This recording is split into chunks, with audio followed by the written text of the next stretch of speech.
नमस्कार, मैं अंकित सिंह गोलू अपने YouTube चैनल में आपका बहुत बहुत स्वागत करता हूं। दोस्तों, आज का यह वीडियो 10th क्लास के लिए है, फिजिक्स विषय से संबंधित है। 10th क्लास के फिजिक्स में चैप्टर 1 जिसका नाम है प्रकाश का परावर्तन, अंग्रेजी में इसे रिफ्लेक्शन ऑफ लाइट कहा जाता है। इससे संबंधित 7 वीडियो हम अपने YouTube चैनल पर पहले से अपलोड किए हैं। आप उस वीडियो को देखिए। अगर आप विद्यार्थी हैं तो आपको फ़ायदा होगा, आपको जानकारी मिलेगा, आपकी तैयारी में एक गति आएगी। आज के इस वीडियो में यानी कि प्रकाश के परावर्तन के इस 8वें भाग में हम लोग अध्ययन करेंगे कि प्रतिबिंब क्या होता है, वास्तविक प्रतिबिंब क्या होता है, काल्पनिक प्रतिबिंब क्या होता है, वस्तु दूरी क्या होता है, प्रतिबिंब दूरी क्या होता है, और उसके बाद अंत में हम लोग सीखेंगे कि आवर्धन क्या होता है। आवर्धन से संबंधित न्यूमेरिकल भी पूछा जाता है, तो उससे संबंधित क्वेश्चन भी आगे चल के हम लोग करेंगे। तो इतने टॉपिक को आज हम लोग कवर करेंगे। वीडियो में अंत तक आप बने रहें, सारी जानकारी आपको बेहतर तरीके से दी जाएगी। और इसके बाद इस चैप्टर से संबंधित 2 या अधिक से अधिक 3 वीडियो आएगा तो ये लेसन समाप्त हो जाएगा। तो बहुत जल्द यानी कि इस सप्ताह ये लेसन समाप्त होने वाला है। तो अपनी तैयारी को घर बैठे गति दे और अधिक से अधिक वीडियो को लाइक करें। चैनल को सब्सक्राइब नहीं किए हैं तो सब्सक्राइब करें। अधिक से अधिक दोस्तों में चैनल के लिंक को आप शेयर कीजिए ताकि घर बैठे सबकी पढ़ाई हो पाए। चलिए हम लोग चलते हैं वीडियो की तरफ। इसमें प्रतिबिंब को जानते हैं। प्रतिबिंब को अंग्रेजी में इमेज कहते हैं। सबसे पहले इसके परिभाषा को देखते हैं। अलग अलग तरीके से भी इसका परिभाषा आप लिख सकते हैं। हम अपने तरीके से इस परिभाषा को लिखवाए हैं। किसी बिंदु स्रोत से आती हुई प्रकाश की किरणें दर्पण से परावर्तन के बाद जिस बिंदु पर मिलती है या मिलती हुई प्रतीत होती है उसे उस बिंदु स्रोत का प्रतिबिंब कहा जाता है। ध्यान से देखिए एक बार फिर से आप। किसी बिंदु स्रोत से आती हुई प्रकाश की किरणें दर्पण से परावर्तन के बाद जिस बिंदु पर मिलती है उस बिंदु को मतलब कि उस बिंदु स्रोत का प्रतिबिंब कहते हैं, या उसे उस बिंदु स्रोत का प्रतिबिंब कहते हैं। तो परिभाषा थोड़ा सा आपको उटपटांग लगेगा कि पढ़ के संतुष्टि नहीं मिल रहा है कि ये प्रतिबिंब का अर्थ हुआ क्या। लेकिन यहाँ पर हम फिगर की सहायता से बना करके और तब आपको समझाएंगे कि प्रतिबिंब होता क्या है। प्रतिबिंब बना करके दिखाएंगे किसी वस्तु को रख करके, तब आप समझ जाइएगा कि प्रतिबिंब होता क्या है। तो प्रतिबिंब की परिभाषा ये आपको याद रखना है। अब इसमें यहाँ पर लगा है मिलती है या मिलती हुई प्रतीत होती है। तो मिलती है और मिलती हुई प्रतीत होती है के आधार पर ही वास्तविक प्रतिबिंब और काल्पनिक प्रतिबिंब होता है। तो प्रतिबिंब की परिभाषा को आप पढ़ लिए, इसको नोट कर लीजिए, इसको याद कीजिए। प्रतिबिंब के प्रकार को जब हम आपको पढ़ाएंगे और फिगर की सहायता से समझाएंगे तब आपको ये चीजें समझ में आएगा। तो बने रहे वीडियो में। अब देखिए ध्यान दीजिएगा, वास्तविक प्रतिबिंब पर हम लोग आते हैं। क्योंकि यहां लिखे हैं प्रतिबिंब के प्रकार, टाइप्स ऑफ इमेज। प्रतिबिंब 2 प्रकार के होते हैं। पहला हम लिखवाए हैं वास्तविक प्रतिबिंब यानी कि रियल इमेज, और दूसरा काल्पनिक प्रतिबिंब यानी कि वर्चुअल इमेज। अब ध्यान देंगे आप, वास्तविक प्रतिबिंब क्या होता है ये देखिए आप। किसी बिंदु स्रोत से आती हुई प्रकाश की किरणें दर्पण से परावर्तन के बाद जिस बिंदु पर मिलती है उस बिंदु को उस बिंदु स्रोत का वास्तविक प्रतिबिंब कहते हैं। लेकिन जब यही आप काल्पनिक प्रतिबिंब का परिभाषा पढ़िएगा तो काल्पनिक प्रतिबिंब के परिभाषा में मिलेगा किसी बिंदु स्रोत से आती हुई प्रकाश की किरणें दर्पण से परावर्तन के बाद जिस बिंदु पर मिलती हुई प्रतीत होती है। वहां है कि जिस बिंदु पर मिलती है और इसमें है कि जिस बिंदु पर मिलती हुई प्रतीत होती है। मतलब कि ऐसा आभास हो रहा है कि इस बिंदु पर मिल रही है, स्पष्ट नहीं है, वास्तव में नहीं मिल रही है, ऐसा प्रतीत हो रहा है। तो दोनों में अंतर आप देख लेंगे। एक छोटा सा वर्ड का अंतर है, लेकिन उससे दोनों के चित्रों में और दोनों के अर्थों में बहुत सारा अंतर आपको दिखेगा। यहाँ पर है कि जिस बिंदु पर मिलती है उस बिंदु को उस बिंदु स्रोत का वास्तविक प्रतिबिंब कहते हैं, और यहाँ पर देखिएगा कि जिस बिंदु पर मिलती हुई प्रतीत होती है उसे उस बिंदु स्रोत का काल्पनिक प्रतिबिंब कहते हैं। तो परिभाषा को आप देखें कि या तो किसी बिंदु पर मिले या मिलती हुई प्रतीत हो तो उसको प्रतिबिंब कहेंगे, लेकिन मिले तो वास्तविक प्रतिबिंब और मिलती हुई प्रतीत होए तो उसको काल्पनिक या आभासी प्रतिबिंब कहते हैं। काल्पनिक प्रतिबिंब का ही दूसरा नाम होता है आभासी प्रतिबिंब। आभासी प्रतिबिंब भी कई जगह पर यूज किया जाता है पुस्तकों में, तो दोनों नामों को आपको याद रखना होगा। दोनों में से किसी नाम से इसके संबंध में जानकारी आपसे पूछी जा सकती है। तो आइए अब हम लोग देखते हैं यहाँ पर एक फिगर की सहायता से कि वास्तविक प्रतिबिंब होता क्या है। उससे पहले हम आपको इस दर्पण को पहले समझा देते हैं। देखिए, हमने एक गोलीय दर्पण लिया। अब गोलीय दर्पण में उत्तल दर्पण, अवतल दर्पण होता है। ये सब चीज़ें हम आपको पीछे के वीडियो में पढ़ा चुके हैं। यदि नहीं पढ़े हैं तो जाइए और 10th क्लास के फिजिक्स का एक प्लेलिस्ट हम अपने चैनल पर बनाए हैं, उसको ओपन कीजिए और उसमें ऊपर में नया वीडियो मिलेगा, नीचे में पुराना वीडियो मिलेगा, सब पर पार्ट लिखा होगा। उसको सीरियल नंबर से देखिए, फेयर कीजिए, नोट्स बनाइए, याद कीजिए, बहुत ज़्यादा आपको नॉलेज होगा। तो चलिए ध्यान दीजिएगा, ये एक अवतल दर्पण है। इसका ऊपरी भाग कलई किया गया है, मतलब कि पेंटिंग किया गया है, तो ये एक अवतल दर्पण है। यहाँ पर अवतल दर्पण का ध्रुव यानी कि P मान लिए, ठीक है। अब इस दर्पण को आप चाहें तो M और नीचे M' मान सकते हैं, छोड़ भी देंगे तो कोई दिक्कत नहीं है, क्योंकि उसको पुकारने की, उसको नाम देने की यहाँ पर कोई विशेष आवश्यकता नहीं है। आवश्यकता होता तो देना ही पड़ता, आवश्यकता नहीं है तो दे भी सकते हैं, नहीं भी दे सकते हैं। हमने मान लिया M मतलब मिरर, यहाँ भी M मतलब मिरर, अलग अलग छोर के लिए, भिन्नता दिखाने के लिए, एक को M तो एक को M' और दर्पण का जो मध्य बिंदु था, जिसको पोल कहते हैं अंग्रेजी में, हिंदी में ध्रुव कहते हैं, P से सूचित किया जाता है, यहाँ पर पोल मान लिए। अब गोलीय दर्पण जिस गोले का भाग होता है उसके केंद्र को वक्रता केंद्र कहते हैं। गोलीय दर्पण जिस गोले का भाग होता है, मतलब रियल में, वास्तव में जिस गोले से बना होता है, उस गोले के केंद्र को वक्रता केंद्र कहते हैं। अब इस गोले को आप ऐसे ऐसे ऐसे ऐसे ऐसे ऐसे करके मिलाइएगा तो इसका एक केंद्र आएगा, यहाँ पर इसका केंद्र मान लिए, ठीक है, वक्रता केंद्र, कर्वेचर सेंटर जिसको कहते हैं, तो ये C से सूचित किया जाता है। अब ये था ध्रुव, क्यों? क्योंकि ये दर्पण का मध्य बिंदु था और ये जिस गोले से बना था उस गोले का मध्य बिंदु था, जिसको वक्रता केंद्र मान लिए, ठीक है। अब आप जानते हैं कि ध्रुव से जितना दूर वक्रता केंद्र होता है, ध्रुव से वक्रता केंद्र के आधी दूरी पर फोकस बिंदु होता है। तो यहाँ पर उसके आधी दूरी पर हमने क्या मान लिया? फोकस बिंदु मान लिए। हम ये स्केल से माप करके तैयार किए हैं, इसलिए आपको भी स्केल से लेना होगा। P से जितना दूर C लीजिएगा उसके आधा दूर F लीजिएगा, क्योंकि F = R/2, F बराबर R/2 यानी फोकस दूरी। यहाँ से यहाँ की जो दूरी होती है, यहाँ से यहाँ की दूरी यानी त्रिज्या यानी R की आधी होती है। ये एप्लीकेशन पहले प्रूफ कर चुके हैं लोग, उस पर न्यूमेरिकल भी आता है, बोर्ड एग्जाम में भी पूछा जाता है, तो बहुत महत्वपूर्ण है। तो ध्रुव, फोकस, वक्रता केंद्र, ठीक है। अब इसमें ज़्यादा समय नहीं लेना है। अब हम कहीं पर वस्तु को रख देंगे। मान लीजिए कि यहाँ पर एक वस्तु है, कुछ भी है, कोई खंभा है, कोई व्यक्ति है, कोई गाय है, कोई जानवर है, कोई इंसान है, कोई पत्थर है, कोई पेड़ है, कोई पौधा है, कोई इमारत है, कुछ भी है, यहाँ पर हमने रख दिया, तो इसको हमने कहा वस्तु, ऑब्जेक्ट। ये वस्तु हो गया, ठीक है। वस्तु के ऊपरी सिरे को A मान लिए, निचली सिरे को B मान लिए। मतलब कि जैसे हम खड़े हैं तो मेरा पैर का जो तालू है उसको हमने B मान लिया और अपने सर को A मान लिया। तो इसको सर को A माने तो निचले सिरे को हमने B माना, अगर इसको B मानते तो नीचे को A मानते। उम्मीद करते हैं आप समझ गए होंगे।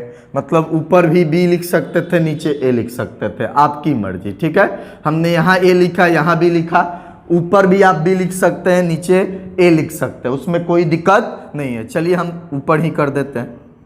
मान लिया कि ये A है और ये B है, तो ये B नाम का एक वस्तु हो गया। वस्तु का एड़ी से चोटी, मतलब कि निचले छोर से ऊपरे छोर तक की जो ये दूरी है उसको AB मान लिए। अब AB कोई वस्तु है। AB क्या है? कोई वस्तु है। तो ध्यान से समझिएगा। आगे हम किरण आरेख के द्वारा प्रतिबिंब बनाना सिखाएंगे। तो सबसे पहले आपको एक गोलीय दर्पण बनाना होगा, उसका ध्रुव होगा, उसका फोकस बिंदु होगा, उसका वक्रता केंद्र होगा। वस्तु को कहीं भी कह सकता है कि अनंत पर रखो, अनंत और सी के बीच, जैसे अभी रखे हैं अनंत और सी के बीच, तो यहाँ वस्तु को रखे हैं। चाहते तो वस्तु को सी पर भी रख सकते थे, सी और एफ के बीच में भी कहीं रख सकते थे, एफ पर भी रख सकते थे, एफ और पी के बीच भी कहीं रख सकते थे। इसकी भी चर्चा पीछे के वीडियो में हम किए हैं। हालांकि किरण आरेख द्वारा प्रतिबिंब बनाना हम लोग बस इसके बाद वाले वीडियो में ही सीखेंगे, बेहतर तरीके से सीखेंगे, समझ के सीखेंगे, उसमें स्केल की सहायता से सीखेंगे, तो आपको कोई दिक्कत नहीं होने वाला है। हम उसको बेहतर तरीके से समझाएंगे। यहां पर भी आपको समझाने का प्रयास कर रहे हैं। तो ध्यान दीजिए, वस्तु को रख दिए, इधर कहीं अनंत था जहां लाइन खत्म हो गया, तो लाइन खत्म हो गया, उसके छोर पर नहीं है, उससे पहले है और सी के बाद में है, मतलब कि अनंत से पहले है और वक्रता केंद्र के बाद में है, मतलब कि दोनों के बीच में है, अनंत और सी के बीच में। अब सबसे पहले ये वस्तु से एक प्रकाश की किरण समांतर जाती है, ये चीजें हम आपको लिखवाएंगे। ये वस्तु हो गया, यहां भी रहता, यहां भी रहता, कहीं भी रहता, जहां भी वस्तु कह दे रख के प्रतिबिंब बनाने के लिए, वहां से प्रकाश की किरण सीधे जाएगी।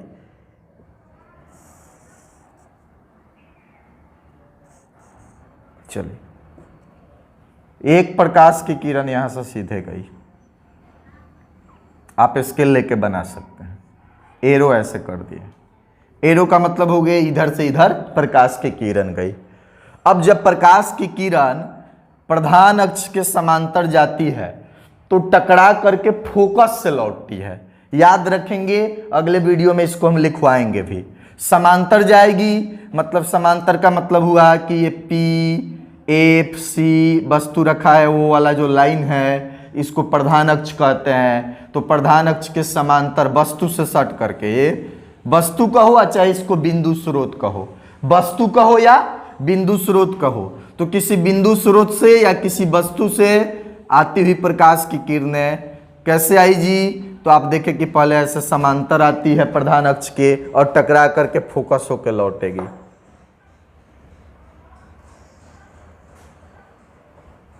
ध्यान दीजिएगा,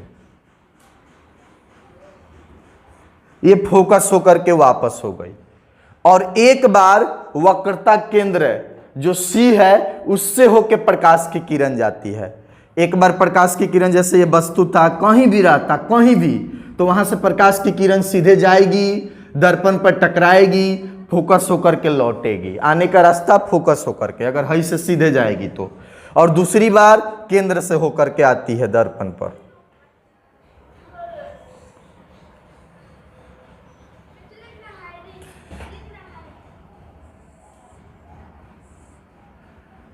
देखिए,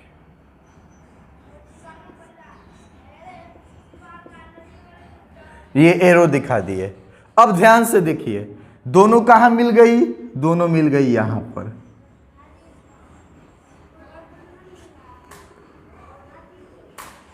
दोनों मिल गई यहां पर, तो यहां वस्तु का प्रतिबिंब बन गया।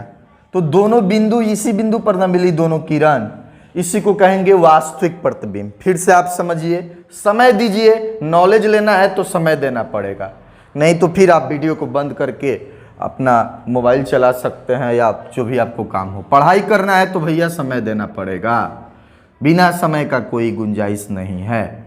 देखिए, ये वस्तु था, ये भी एक बार किरण ये गई, टकराई, फोकस से आई, फोकस से लौटी इधर।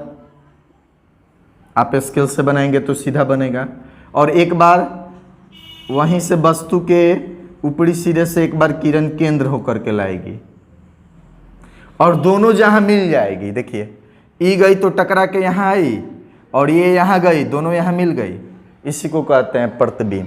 तो मिल गई कि मिलती हुई प्रतीत हो रही है, आपको दिख रहा है कि पूरा दोनों मिल गई है, एक पर एक चढ़ के जा रही है, एक दूसरे को प्रतिच्छेदित कर रही है, एक दूसरे को काट रही है। तो यही है वास्तविक प्रतिबिंब। अब इसको मान लेते हैं, ये ए था, यहां पर मान लिए ए डैश, इसका एक दूसरा सिरा बी था तो नीचे मान लिया बी डैश, तो यहाँ ए डैश बी डैश क्या है, वास्तविक प्रतिबिंब है। ए बी वस्तु की ऊंचाई है और ए डैश बी डैश प्रतिबिंब की ऊंचाई है या प्रतिबिंब है, प्रतिबिंब की ऊंचाई। ए बी वस्तु की ऊंचाई, ए डैश बी डैश प्रतिबिंब की ऊंचाई। यहाँ पर की ऊंचाई हटा दीजिएगा तब भी चलेगा, दोनों सही है। ये वस्तु है, ये प्रतिबिंब है। अब बताइए, वस्तु ऊपर था तो प्रतिबिंब ऊपरे बना कि नीचे बना? देख लीजिए, नीचे बना। लाइन से ऊपर बना कि लाइन से नीचे? इस लाइन से क्या ऊपर यहां पर बना है? नहीं, नीचे बना है, तो इसको कहते हैं उल्टा। तो जब भी वास्तविक प्रतिबिंब बनता है दर्पण में तो उल्टा बनता है, वास्तविक तो उल्टा, याद रखेंगे। तो यहां पर प्रकृति क्या होगा जी? प्रतिबिंब का वास्तविक प्रतिबिंब है। वास्तविक प्रतिबिंब में पढ़ रहे हैं हम लोग, वास्तविक प्रतिबिंब में पढ़ रहे हैं ना जी, तो वास्तविक प्रतिबिंब है।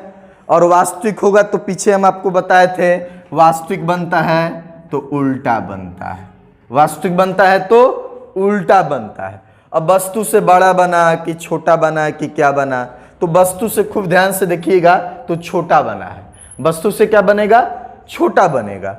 अब छोटा कैसे बनेगा? तो वो चीजें किरण आरेख के द्वारा जब प्रतिबिंब बनाना अगले वीडियो में सिखाएंगे, वहां पर जरूर सिखाएंगे। उसके लिए आप बार बार कह रहे हैं कि आप निश्चिंत रहें, अगले वीडियो को देखें, चैनल पर लगातार बने रहें। बहुत मेहनत किया जा रहा है, आप उसको वैल्यू दीजिएगा तो आपको बहुत ज्यादा जानकारी प्राप्त होगा, लेकिन आप गंभीर हैं नहीं। चलिए, तो ये देख लिए आप, ए भी एक वस्तु था, कहीं भी रख सकते थे जहां कहता। तो चूंकि हमको एक बार एक ही उदाहरण लेना था तो हमने यहां पर रख के ले लिया। किरण जाएगा, फोकस से आएगा और फिर एक बार सी से जाएगा, दोनों जहां मिल जाएगा वहां वास्तविक प्रतिबिंब मिल गया, उस वास्तविक प्रतिबिंब। अब उस प्रतिबिंबवा को एक नाम दे देंगे, जैसे वस्तुआ को ये भी नाम दिए थे, तो ठीक है। इधर ये था तो इधर वाला में यही रखे, ये पलट गया, मान के चलिए कि ऐसे था और प्रतिबिंब बना, तो सॉरी ऐसे था और प्रतिबिंब बना तो ऐसे पलट गया। उम्मीद करते हैं समझ गए होंगे। अब देखिए, यहां पर हम आपको दिखाएंगे काल्पनिक प्रतिबिंब, कि काल्पनिक प्रतिबिंब क्या होता है। तो यहां पर एक दर्पण ले लिए, इसको भी मान लेते हैं कि एम डैश दर्पण है, ठीक है। एम डैश क्या है? दर्पण है। अब इस बार ध्रुव को तो वैसे ही लिए हैं, फिर यहाँ पर हम स्केल से माप करके एफ लिए हैं, सी लिए हैं, सी का आधा एफ या एफ का दुगुना सी, एक ही बात हुआ। इस बार हम वस्तु को रखेंगे पी और एफ के बीच, पी और एफ के बीच।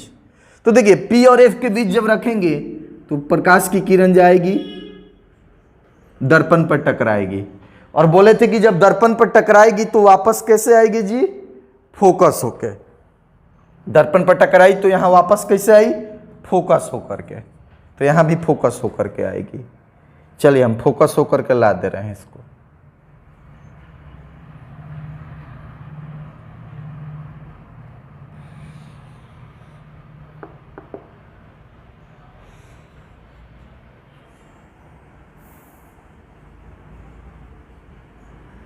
देखिए, और एक बार वस्तु से किधर की प्रकाश की किरण आता है? सी होकर के। देखिए, एक बार दर्पण पर पड़ेगा, वस्तु जहां था, मान के चलिए इसको मान लिए ए, इसको मान लिए बी, तो वस्तु था, दर्पण पर टकराया, यहां भी दर्पण पर टकराया था, वापस फोकस से लौटा, यहां भी फोकस से लौटा था, लेकिन एक बार इससे कहां से लौटा था? सी से होकर के। यहां देखिए, यहां सी से होके गया था, अब इसमें सी तो उधर नहीं इधर है, तो अब सी की ओर किरण लाते हैं। तो देखिए, ध्यान दीजिएगा,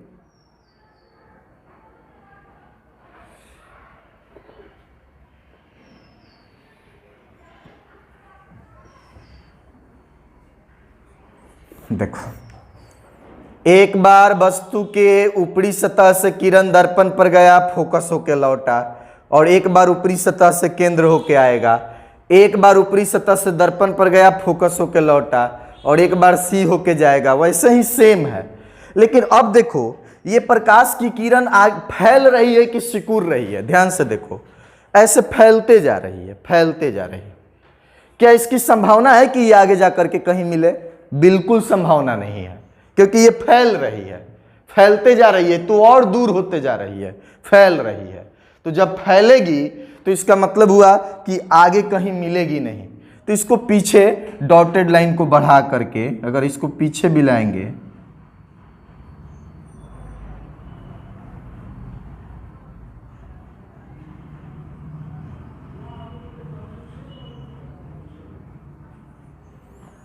ये पीछे में कहीं मिलता हुआ प्रतीत हो रहा है, पीछे में कहीं मिलता हुआ।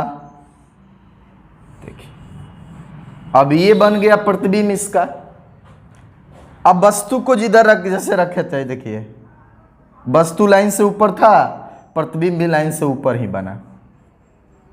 ए बी डैश डैश लगा देते हैं, ए डैश बी डैश। अब पीछे बना तो ये मिल रहा है कि मिलता हुआ प्रतीत हो रहा है? मिलता हुआ प्रतीत हो रहा है। इसका मतलब हुआ कि ये काल्पनिक प्रतिबिंब हुआ, आभासी प्रतिबिंब हुआ। और बोले थे कि काल्पनिक या आभासी बनता है तो सीधा, वास्तविक बनता है तो उल्टा। देख लो जी, ये भी लाइन से ऊपर था, वो भी लाइन से ऊपर ही बना। मान के चलिए कि ये ऐसे था और उधर भी ऐसे ही प्रतिबिंब बना, पलटा कहाँ, उलट जाता तो ऐसे हो जाता। ये ऐसे था, ऐसा ही बना तो सीधा बना, ऐसे हो जाता लाइन के नीचे, तब उसको उल्टा कहते। तो ये है हमारा आभासी यानी कि काल्पनिक प्रतिबिंब।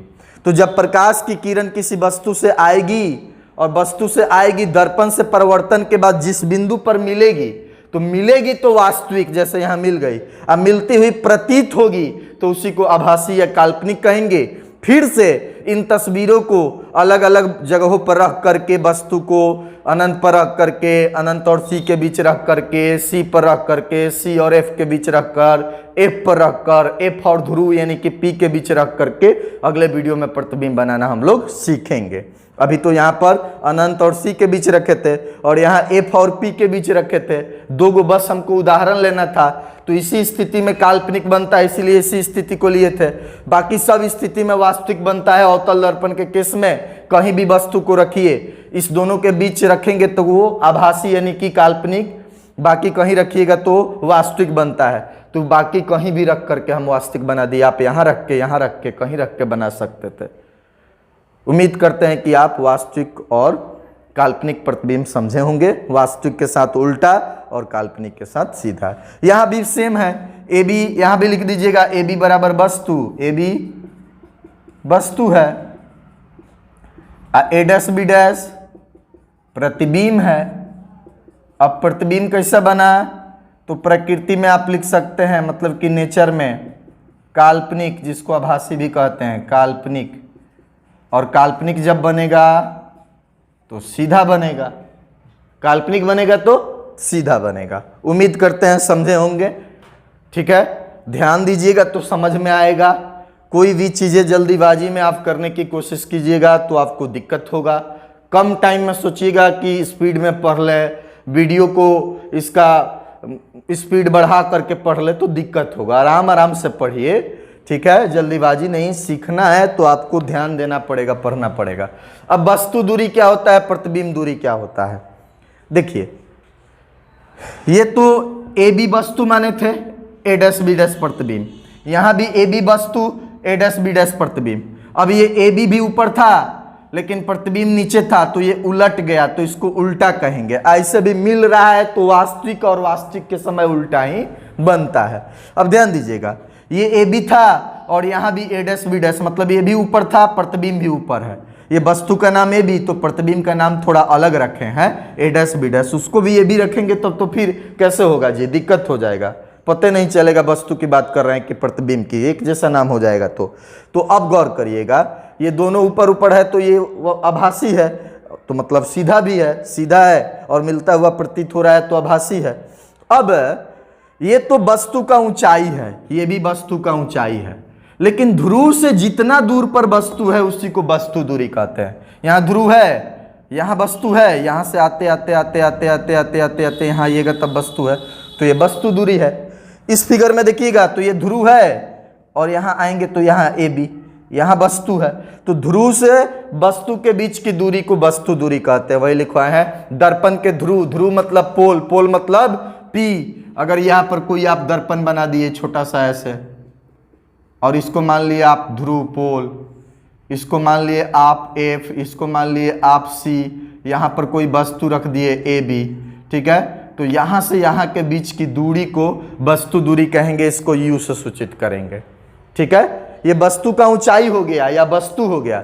वस्तु दूरी मतलब ध्रुव से जितना दूर स्थित हो, जितना ऊंचा स्थित हो उससे मतलब नहीं है, जितना दूर स्थित हो उसको वस्तु दूरी कहेंगे। और इसी प्रकार से प्रतिबिंब दूरी, मान के चलो कि ये कोई दर्पण का यहाँ पर पोल मान लिए, यहाँ पर F मान लिए, यहाँ पर C मान लिए, यहाँ पर वस्तु को रखे AB, और यहाँ उसका प्रतिबिंब बन गया A डैश B डैश। तो ध्रुव से यहाँ तक की दूरी, A तक की दूरी, मतलब कि ये वाला दूरी प्रतिबिंब दूरी कहलाएगा, और यहाँ तक की दूरी U बराबर वस्तु दूरी कहलाएगा। तो ये रफ कार्य है समझाने के लिए, ठीक है। आप फिर से एक बार समझ लीजिए, ध्रुव से जितना दूर पर कोई वस्तु होगा उसको वस्तु दूरी कहेंगे, और ध्रुव से जितना दूर पर प्रतिबिंब बनेगा उसको प्रतिबिंब दूरी कहेंगे। वस्तु दूरी को U से सूचित करेंगे, प्रतिबिंब दूरी को V से सूचित करेंगे। और एक चीज और है कि न्यूमेरिकल बनाने में कभी वस्तु दूरी माइनस में, कभी प्लस में आता है, तो चिन्ह परिपटी में आगे के वीडियो में हम लोग पढ़ेंगे। आगे 2-3 वीडियो और आएगा तो ये चैप्टर समाप्त हो जाएगा। तो वस्तु दूरी और प्रतिबिंब दूरी उम्मीद करते हैं कि आप समझ गए होंगे। अब आप कहिए कि कहाँ रखे वस्तु, अरे कहीं रख सकते हैं। ऐसे जब चित्र बनाने के लिए किरण आरेख से जब आपसे पूछा जाता है तो क्वेश्चन खुद आपसे कहता है कि वस्तु को ध्रुव और फोकस के बीच रख के, या फोकस पर, या फोकस और केंद्र यानी कि F और C के बीच रख करके और प्रतिबिंब बनाइए। तो वस्तु की स्थिति दी गई होती है, तो जहां वस्तु को रखिएगा ध्रुव से यानी कि पोल से यानी कि P से वस्तु के बीच की दूरी को वस्तु दूरी कहेंगे। इतना का आप स्क्रीनशॉट लीजिए, शेयर कीजिए, रिवीजन कीजिए, जो चीज़ें समझ में ना आए उसको दोबारा देखिए, और भी दिक्कत हो तो हमसे शेयर कीजिए। कोशिश करेंगे हम आपके दिक्कत को दूर करें, ठीक है। ऑनलाइन माध्यम से हम आपको बार बार समझा रहे हैं ताकि आपके समझ में आसानी से चीज़ें आ जाए। वीडियो को लंबा करना मेरा कोई उद्देश्य नहीं है। तो इसको स्क्रीनशॉट लीजिए। इसके बाद से हम लोग फिर एक पढ़ते हैं, एक छोटा सा टॉपिक पढ़ेंगे, आवर्धन। आवर्धन क्या होता है उसको पढ़ेंगे, उसके बाद से हो जाएगा। तो आज हम लोग सीखे कि प्रतिबिंब का प्रकार यानी काल्पनिक और ये वास्तविक और काल्पनिक प्रतिबिंब, और वस्तु दूरी और प्रतिबिंब दूरी, और काल्पनिक और वास्तविक प्रतिबिंब ये कैसे बनाएंगे। कहीं भी वस्तु को रख करके पूछे कि प्रतिबिंब बनाइए तो वो कैसे बनाएंगे, कब काल्पनिक बनेगा, कब वास्तविक बनेगा, इस संबंध में और भी विस्तृत जानकारी हम लोग प्राप्त करेंगे आगे के वीडियो में जब किरण आरेख द्वारा प्रतिबिंब बनाना सीखेंगे। तो उस वीडियो में हम सब आपको सिखाएंगे। जल्दी से स्क्रीनशॉट लीजिए, उसके बाद फिर मिलते हैं। अब हम लोग आवर्धन या आवर्धन क्षमता को समझते हैं। उसके परिभाषा को यहां पर हम लिखते हैं। आवर्धन या आवर्धन क्षमता भी होता है, तो ध्यान दीजिएगा। प्रतिबिंब की ऊंचाई तथा वस्तु की ऊंचाई के अनुपात को आवर्धन कहा जाता है। आवर्धन क्षमता भी प्रयुक्त किया जाता है, आवर्धन कहा जाता है। इसे M से सूचित करते हैं। तो आवर्धन बराबर हमारा सूत्र हो जाएगा